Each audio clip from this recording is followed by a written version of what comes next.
The 7 Laws of Wisdom, these genius minds will change your life, ancient philosophy. Have you ever felt lost in the noise of the world, as if every answer you seek is buried under endless confusion? There was a time when humanity, too, struggled with the same questions you and I ask today. What is the purpose of life? How do we face pain? Where does true happiness come from?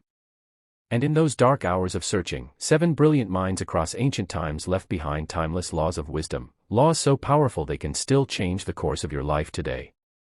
This is the story of Armin, a young man wandering in despair. His life was a blur of broken dreams.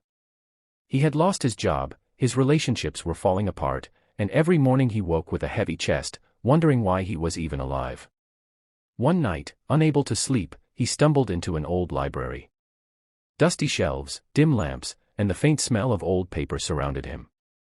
He pulled a random book from the shelf, and that book was about the 7 Laws of Wisdom, compiled from the voices of philosophers, saints, and sages of ancient history.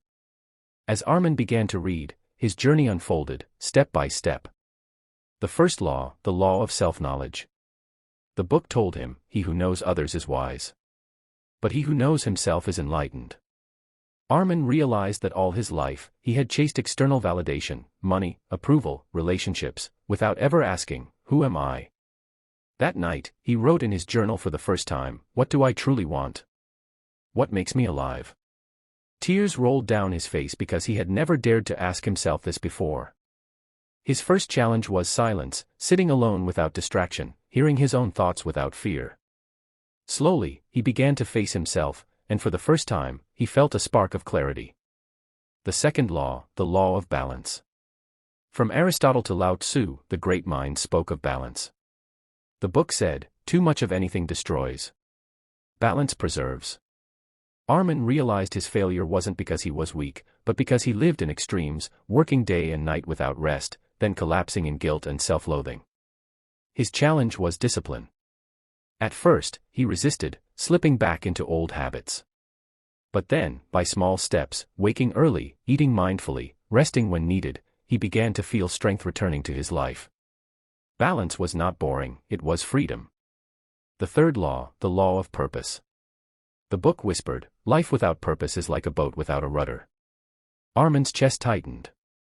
He remembered his childhood dream of teaching others, of inspiring through stories. But society had told him dreams don't pay bills, so he buried it. His challenge here was fear, the fear of being laughed at, of failing again. But as he read the stories of Socrates, Confucius, and Rumi, he realized every genius mind was once mocked, doubted, and rejected. Courage was the only bridge. So Armin began writing again, one page at a time. The fourth L.